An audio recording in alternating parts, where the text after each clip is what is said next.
यमुनानगर के जगाधारी क्षेत्र में कल शाम कृषि योग्य यूरिया की कालाबाजारी का बड़ा मामला सामने आया है। गांव आहलूवाला में किसानों ने 3 ट्रकों को पकड़ा जो कृषि योग्य यूरिया के बैगों में लदे हुए थे। ये सभी बैग गांव में बने एक गोदाम पर उतारे जाने थे। किसानों ने हंगामे के बाद कृषि विभाग और पुलिस की टीम मौके पर पहुंची और कार्रवाई शुरू कर दी।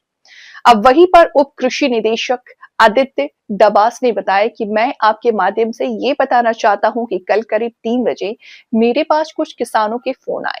किसानों ने बताया कि बिलासपुर रोड आहलूवाला गांव के पास NH 23 पर कुछ गाड़ियां खड़ी हैं और उन्हें शक है कि खाद हो उस इलाके में गलत या अनैतिक तरीके से लाया जा रहा। सूचना मिलते ही हमने तुरंत कार्रवाई की। मैंने अपने विभाग के विशेषज्ञों को मौके पर भेजा जिनमें एक फर्टिलाइजर इंस्पेक्टर और एक क्वालिटी अधिकारी शामिल थे। जांच के दौरान ये पाया गया कि वहां मौजूद खाद एक अधिकृत फर्म के नाम पर थी। ये खाद बास ट्रेडिंग कंपनी आहलूवाला गांव के नाम पर बिल की गई थी, जिनका लाइसेंस वर्ष 2029 तक वैध है। ये बिल IMFS के तहत काटा गया था। गाड़ियां भी उसी लाइसेंसधारी डीलर के नाम की थी जो विभाग द्वारा मान्यता प्राप्त है। ये खाद अनिल ट्रेडर द्वारा सप्लाई की गई थी और ये कंपनी का खाद था जिसका रेक उसी दिन सुबह यमुनानगर में लगा था। यानी खाद की पूरी आपूर्ति सही बिल और वैध दस्तावेजों के साथ की गई थी। जिस स्थान पर खाद उतारी जा रही थी वो भी विभाग का अधिकृत डीलर है। सरकार की नई व्यवस्था के अनुसार अब खाद केवल मेरी फसल मेरा ब्यौरा पोर्टल पर पंजीकृत किसानों को ही बेची जाती है। किसान जब खाद खरीदता है तो उसके मोबाइल पर OTP जाता है। OTP देने के बाद ही खाद दी जाती है, जिससे पूरी निगरानी होती है और कालाबाजारी की कोई गुंजाइश नहीं रहती। मैं सभी किसान भाइयों को आश्वस्त करना चाहता हूं कि यमुनानगर में रैक से आई ये खाद पूरी तरह वैध है और इसमें कोई गड़बड़ी नहीं है। दूसरा मुद्दा ई-वे बिल के समय को लेकर के सामने आया था। गाड़ियां 3 बजे रोकी गई थी, जबकि ई-वे बिल में समय 5:15 का दिख रहा था। इस मामले में संबंधित ट्रांसपोर्ट हैंडलिंग एजेंसी को नोटिस जारी कर दिया गया है और उनसे स्पष्टीकरण मांगा गया है। ये मिंदर जी चढ़ो इनका सामने खेत है, इनको पता लगा भी यहाँ ट्रक उतरे तो इन्हें देखा कभी यहाँ तो कोई गोदाम नहीं है, तो उन्होंने फिर कॉल की देखा।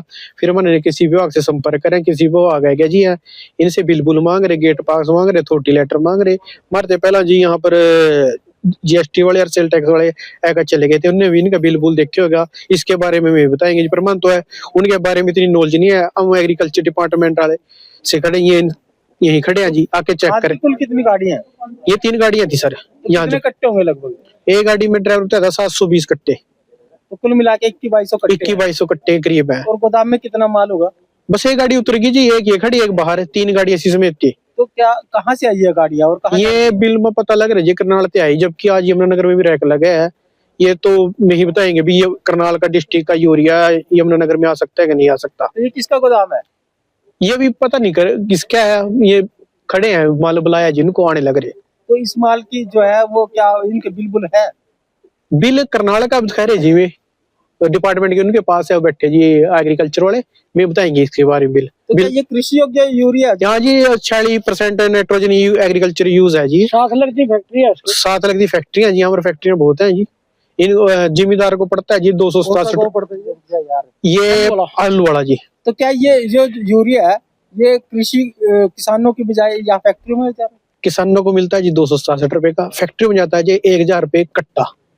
तो आप भी देख लो भी किसानों से बचेगा क्या, इनको फैक्ट्री वाले से बचेगा।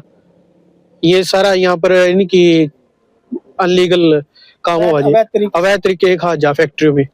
आप लोग पहुंचे हैं कृषि विभाग में, मिले हैं उप कृषि निदेशक से, क्या मामला रहा, क्या विषय था सर? देखिए, कल जो अल्लूवाला गांव में हमारे किसान साथियों ने, हमारे भारतीय किसान चुड़नी के डायरेक्टर सतिंदर फेरवाले ने गाड़ियां पकड़ी थी, हमारे भी नायब जी हैं बटेडी से, उन्होंने गाड़ियां पकड़ी थी।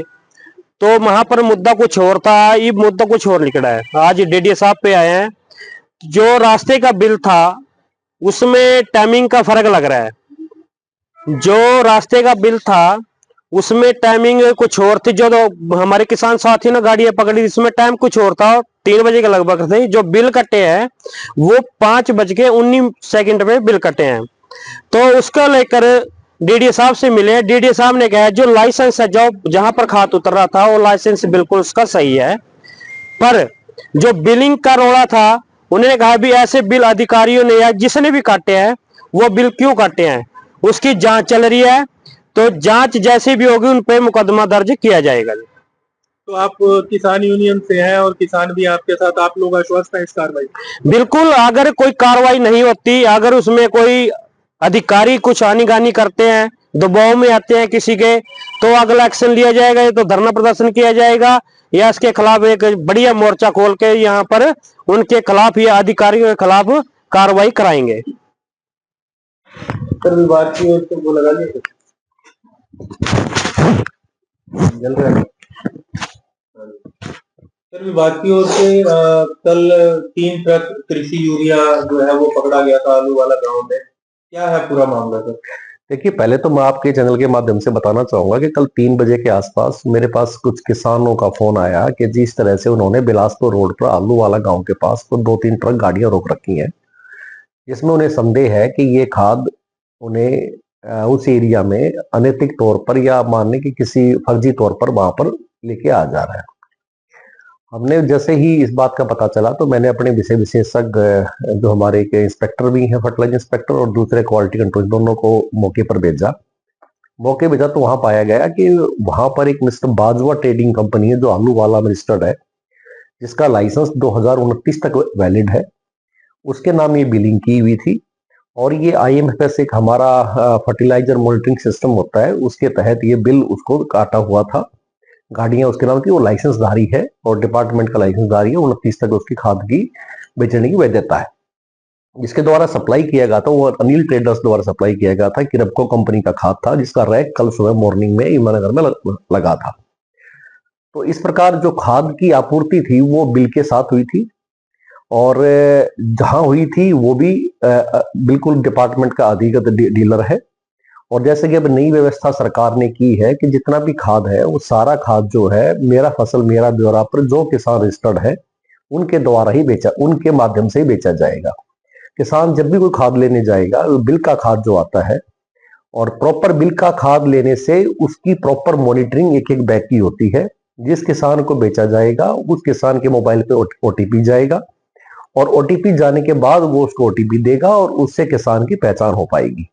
तो एक तो मैं आपके चैनल से निश्चित कर दूं कि जो खाद यमुनानगर में रैक से गया है, रैक से आया है और जिसकी बिलिंग भी है, सब चीजें हैं, डीलर है, तो वो खाद को दाएं बाएं नहीं कर सकता है।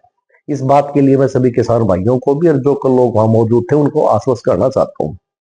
दूसरा एक मुद्दा निकल के आया था कि जो ट्रक थे उसमें जैसे कहीं से भी गाड़ी निकलती है तो उसका ई-वे बिल जारी होता है।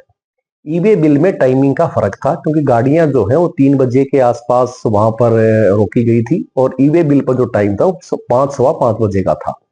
इस संबंध में हमने जो वहां पर ट्रांसपोर्ट हैंडलिंग एजेंसी है उसको नोटिस जारी कर दिया था कि भाई आप ये बताएं कि आपने गाड़ी आपकी 3 बजे निकली है और आप ई-वे बिल उसका बाद में जारी कर रहे हैं। तो ई-वे बिल का एक इशू है। ई-वे बिल के संबंध में हमने संबंधी फर्म को नोटिस जारी कर दिया है और इसके साथ साथ जो बाजवा ट्रेडिंग कंपनी जहां पर ये गया है उसको भी उसकी भी हमने बिक्री पर रोक लगा दी है कि जब तक वो इस बात का प्रमाण नहीं देगा कि उन्होंने ई-वे बिल 2 घंटे बाद का किस लिए इशू किया, तब तक आप इस खाद की बिक्री नहीं करेंगे। तो ये सारा प्रकरण था, दोनों को हमने नोटिस दे दिया, खाद की बिक्री भी बंद कर दी है और उधर से हमने उसको कंपनी को भी लिखा है जिसने जो होलसेलर डीलर है कि भाई आपके ई-वे बिल जो है वो समय के बाद गए हैं। तो उनका जवाब आ जाए, जवाब आने के बाद GST कंसल्ट करके जो कार्रवाई हुई कार्रवाई की जाएगी।